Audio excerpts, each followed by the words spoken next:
Hello, my friends. Brett Pattison coming at you from the financial capital of the West, joined by the chairman, also in the financial capital of the West. How we doing, Brian? I'm good, Brett. How you doing? I'm living the dream, brother. Good for you. And we've got a special. I feel like he's a visitor because it's been so long since he's been on a podcast. El Presidente. I've been knocking at the door of the podcast trying to get in, but they wouldn't let me. But I snuck in on this one.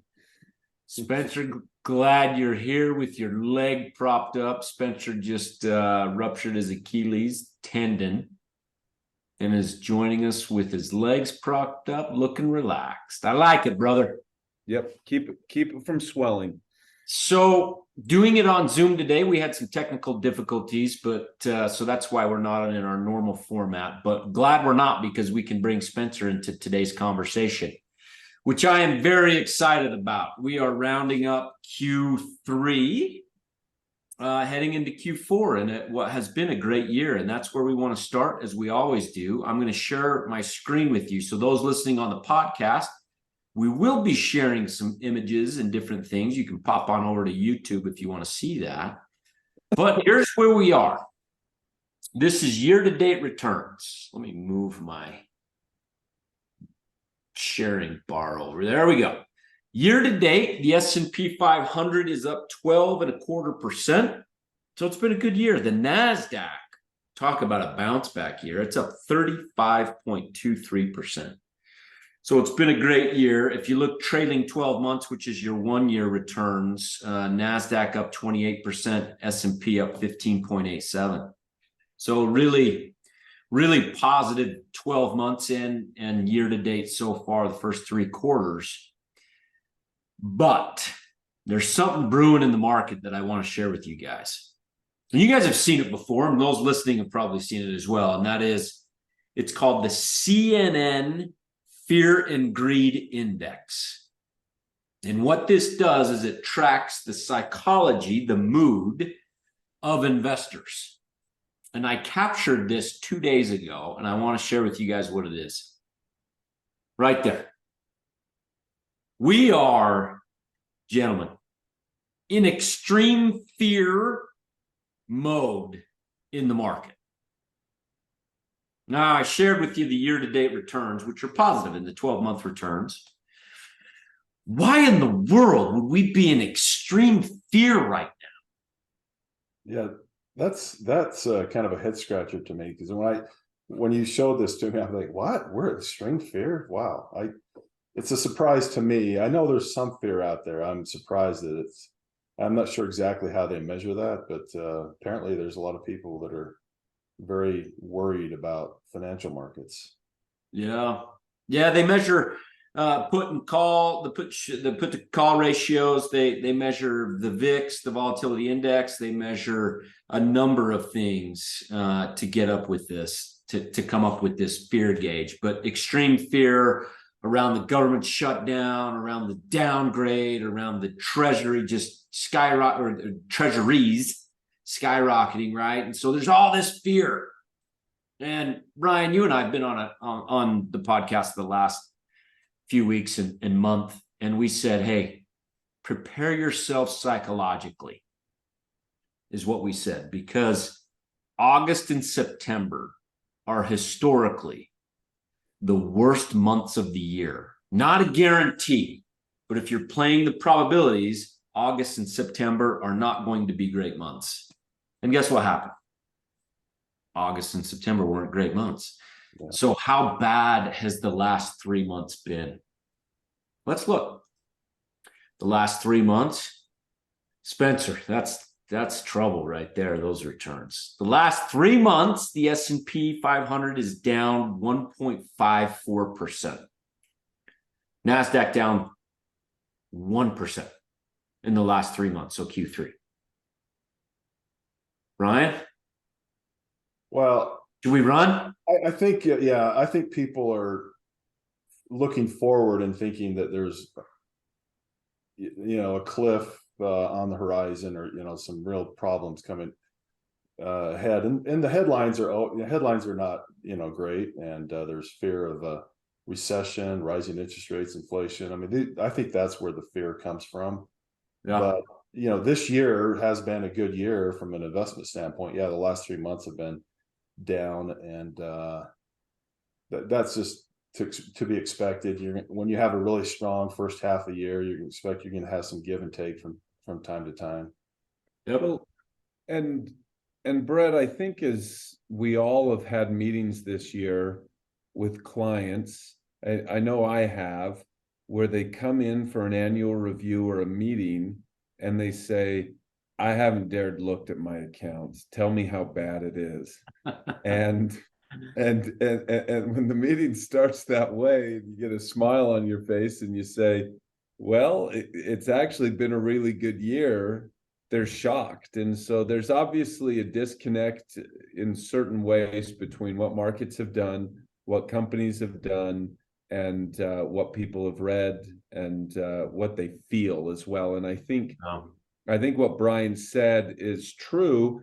I mean, how long have we been talking about this recession that's coming? I mean, we've been talking about this recession for a long, long time now. Why it hasn't come and all those things, that's probably another podcast. But everyone, and you have to be aware of the risks that are out there. And that's part of our job, to be aware of all of these things. But if those are the only things that you focus on, then you're going to think everything's horrible. But if you kind of expand your view and you realize, oh, there's a lot of positive things too. For sure, there's risks. There's always risks. And I'm sure you're going to talk about that. But if those are the only things you're focused on, then you're going to live your life in fear the entire time. Yep. Okay. Love it. You set the table right there, Spencer, for what we want to do next. That's why you pay me the big bucks. That's why we pay you the big bucks and let you put your feet on the furniture as well.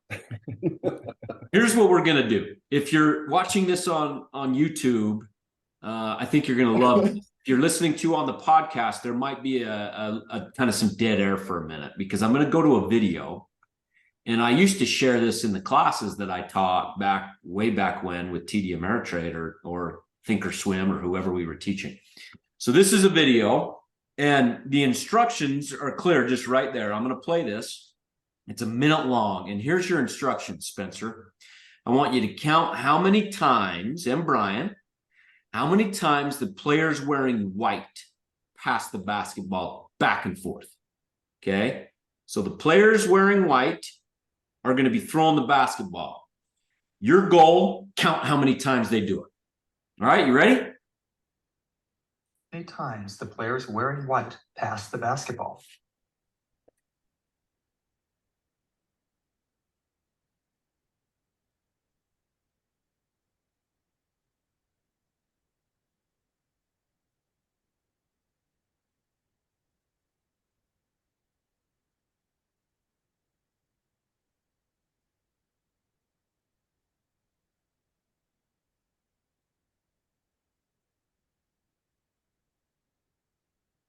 How many passes did you count? Spencer, how many passes did you count the white team? I think I counted 16 passes. 16 passes. Brian? I think I counted 15. 15 pass, 16, 50. Okay, well, let's see what the right answer was. The correct answer. Oh, is 15. B. 15 passes. So you did pretty good, B. That'll bet. Yeah. All right, Spencer. Brian. Here's the next question. But did you see the gorilla? Did you see the gorilla, Spencer? Did you see the gorilla walking through this video? Do you see it now? Isn't that fascinating? For those listening on the podcast, it's two teams, black and white team. They're throwing the ball back and forth. Spencer and Brian are counting how many times the white team is passing the ball forward. And in the middle of the video, some guy or gal walks through in a gorilla costume. Like, seriously, how did you guys not see this? Did you gorilla costume, Did not beating its chest. Did you see him? Did you see Wasn't him? even slow. I did not see. I did not see the gorilla. I did not see him either.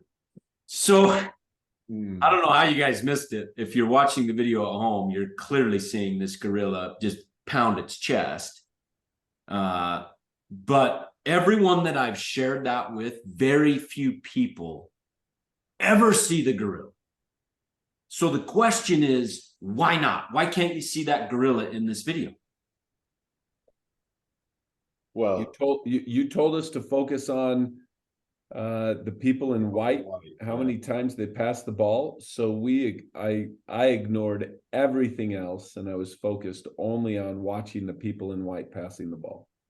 yeah, Brian, is that the same? exactly. Yeah, I didn't see the gorilla, and all I was focusing on was the people in white and that ball. And you missed the gorilla pounding its chest. So here's what I want to bring up, and I'm going to scroll again, show another image. Okay, and let's talk about how that relates to investing. And on my screen, there's a chart from March of 2009 till a year or two ago, and there's marked on this reasons to sell. So Brian Spencer, I bring this chart up. How does this relate to what we just watched in seeing a gorilla or not seeing a gorilla come through? How does this relate to that video? Go ahead, Spencer. I'll let you talk. I think if you're focused, if we're going to do the parallel to investing, it's kind of like what I said, I guess, to lay the table. And I didn't know I was laying the table out perfectly. But if you are only focused on the risks and the potential problems or the actual problems in the economy or with a company, you probably will never put your money to work, because you can see throughout history, there have always been times, I mean, at every point in time, there are potential problems or real problems in the economy or with companies or those things. And if you do that, you will miss the opportunity of seeing a gorilla beat its chest. Yep. Yeah, I mean, on this chart, again, for those on the podcast, it's showing back in 2011, the S&P downgraded U.S. debt, the government shutdown, Ebola, taper tantrum, COVID. I mean, the list goes on and on. There's too many to name here, to where if you're focused on that fear, then you miss the bigger picture. Spencer, you and I were talking last night on the phone as to how you were mentioning something about coaches and players, as you were once a college basketball coach. How does tell me about that, or tell everybody about that experience?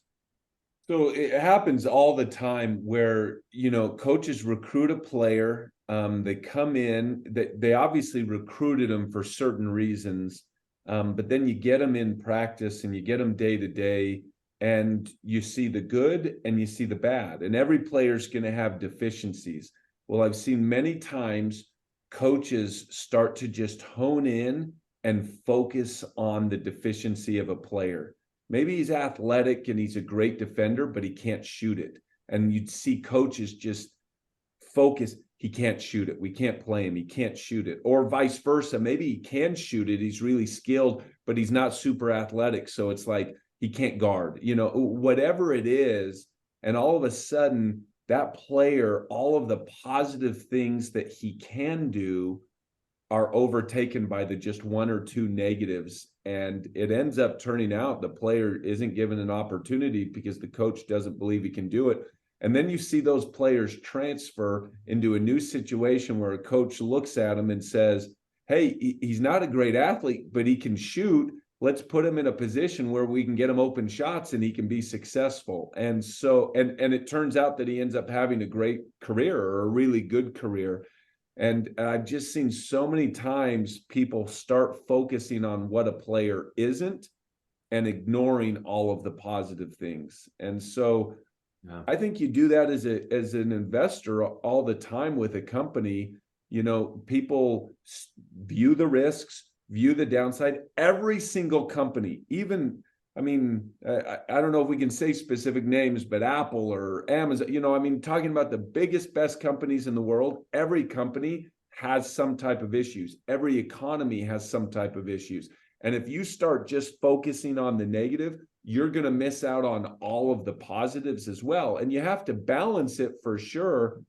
But from a player's basketball standpoint, don't ignore the positives and focus on the negatives, or you're never going to get anything out of that kid as a player. Yeah, I love that. And then they transfer schools and tear it up at another school as that coach focuses on their strengths. So we used to, when I would teach workshops back, 10 years ago, I'd always start out saying, hey, what you focus on expands.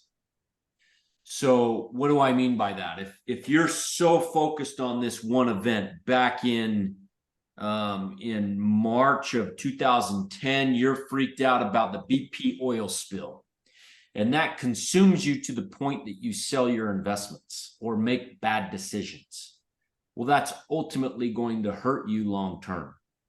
Doesn't matter what it is. If you focus on something, whether maybe it's politics, maybe all you do is around politics to where that consumes your life, and then you're buying and selling companies based upon your political stance, and that's a recipe for disaster. And it could be politics, could be anything, but what you focus on definitely expands in that way. Spencer, to your example, a coach not focusing on what positives that player does have instead of just focusing on the negative of that. I had a customer earlier this year, a good customer, been with us a long time, and he was surprised that we were putting money to work and we bought, let's say, for example, Amazon. We bought Amazon, and he said, how could you guys be putting more money, investing more money right now? He says, look at all the problems in the economy. We have high inflation. It's not going down. People are struggling. A lot of the middle class and lower class people are struggling with, high prices at the grocery store, and gas, etc. And this economy is really struggling. How can you be putting money to work? There's all kinds of reasons not, rising interest rates, inflation, all kinds of reasons not to invest. And, look what's happened this year. I really think that this page really exemplifies the things that, yes, be aware of, but focusing on these things is the wrong thing to do if you want to be a successful investor. Yeah, here's the returns. If you look at the returns since that chart was created, the S&P's up 480% and the Nasdaq's up 1,200%. That's, if you get freaked out at any point in time and you're focusing on a negative or something bad may happen, you're missing out on tremendous opportunity to build wealth. And yes, you will experience volatility, but volatility is the price you pay for those returns. Just to put that in perspective, $100,000 grows to almost $500,000 in the S&P 500 and over, 1.2 million in the Nasdaq. So is that worth it? I think it is. So yeah. So in our portfolio right now, I've talked to many people, not many. I would say there's probably a small segment who dial in on two specific stocks right now that are not doing well. Not doing well at all. And that is 95% of the conversation with some individuals. Well, guess what the other 12 stocks are doing, or 11 stocks, or however it may be? They're killing it. Yeah, we're always going to have a laggard, a business that doesn't do well, but look at the larger picture. So in that regard, Spencer, here's the question for you. What is the most important thing that, this is big. This is a big question, by the way. What is the most important thing that people should focus on as it relates to their investments, financial well-being? What should they focus on? I think, and hopefully articulating it the right way, is what is the goal and what is the plan to get there? And And that is the most important thing when you talk about a person's financial overall situation. What's the goal and what's the plan to get there? And that's where the focus is. And if you have a goal and you have a plan to get there, well, then your investments are going to line up with that plan. And so I really do believe the first component is you focus on, hey, these are my goals, and is my plan helping me get to achieve those goals? So give me an example of goals. Like, what do you mean by goals that some clients might have? Yeah. Retirement at a specific age and being able to live a certain lifestyle after that age. I mean, let's make up Joe. Joe wants to retire at 63, and he wants to be able to live off of $8,000 a month, $12,000 a month, whatever it is. Okay, Joe, are you allocating capital to the right places? And are those, and when I say the right places, the right types of accounts, qualified accounts, Roth accounts, just taxable investment accounts, those types of things? And then are those accounts invested in a way that will get you to the point to where you can retire at 63 and live the lifestyle you want to? That's a very general situation that most people are in. And so if you don't have that plan, well, then, yeah, you're not going to focus because you don't have any clarity of, can I get there? Am I even getting there? And then second of all, if you do have the plan, then that's what you should be focused on, not as much the ups and downs or all of the peripheral problems, but are these investments over the next 5 years, 10 years, 12 years, whatever it is, are they going to get me to a place that I can retire at the age of 63? For Joe type of Love thing. it. Love it. That's where to focus first and foremost. So what should we be focused on? It's your financial plan. It's what you're trying to accomplish financially in your life. That's the first thing. Now, how often do you two talk with people to where that plan begins and ends in 3 months? Never. Yeah. Never. So why are people freaking out right now in extreme fear? I love when your voice like goes squeaky high like I'll tell you why. Because what you focus on expands, right? And you miss the gorilla because you're focused on the ball, and you're listening to the media and everyone create fear around you, which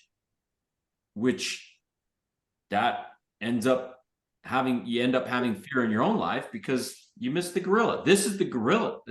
Your financial plan. Spencer? Yeah, and Brett, I think just to say, and I'm sure none of our listeners think this, it's not like you aren't aware of the problems that are out there. I mean, obviously we're aware of inflation. We're aware of interest rate moves. We're aware of the debt ceiling discussion and shutting down the government. We're aware of all those things, but we're also aware of earnings growth.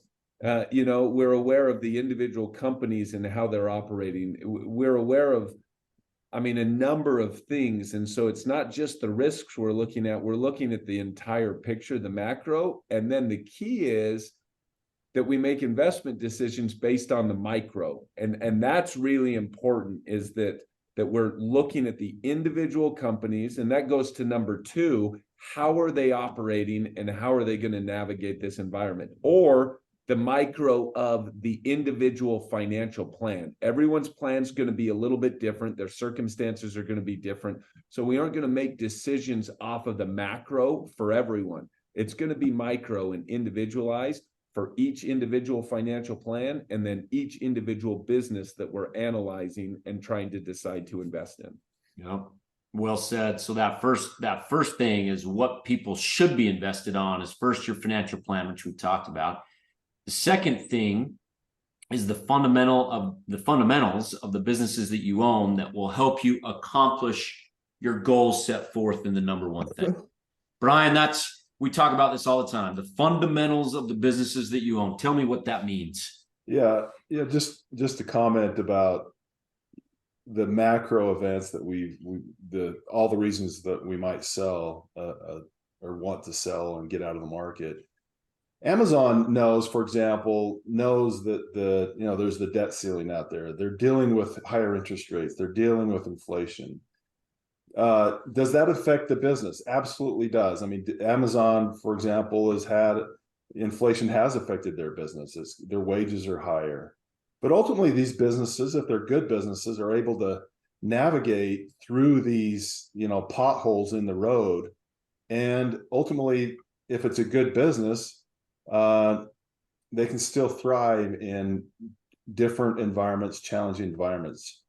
And so what we focus on is the fundamentals of the business. We want to own businesses that can navigate a difficult environment financially. Now, some businesses aren't great businesses, and their business may be really hurt because of high inflation. I mean, all businesses, I think, don't love inflation. It does affect their business, but some businesses are able to navigate that a little better. And that's what we focus on, is the fundamentals of the business. We talk about all the time. Management, is management smart? Are they able to make business decisions that can navigate through these challenging times? Does the business have fundamentals, strong fundamentals that can withstand high inflation, higher interest rates, difficult time to find good employees, those sort of things. And then, of course, the last thing we always focus on is, what do you pay for a business? What the business is worth? But that's really what we focus on. I think all the other stuff is, yes, important, but it's on the periphery. You should really focus on the fundamentals of the business, and that's what I do. When you talk about a minute ago, Brett, you talked about a couple businesses that are, kind of the focus of clients, maybe not doing their stock prices aren't doing as well. And what I try to do is focus on the fundamentals of the business. Right now, there's businesses might be unpopular because of their supposed political stance, or those sort of things. And I think sometimes we get caught up in the unimportant things and forget about the strong fundamentals, or looking at the fundamentals of the business and why we own it. Yep. Yeah. Well said. Well said. Here's the thing too. I love how you both said we don't ignore what's happening in the market. I mean, Brian, you and I in the last couple of podcasts have said expect weakness. So what did we do for our options clients? We sold covered calls to create some income to take advantage of the weakness, but we didn't destroy a plan by selling businesses, right? So there are things that we're doing for sure. We're not ignoring things, but ultimately those are, down the list of what people should be focused on, which is 1 and 2, your financial plan and what it'll take you to get you there.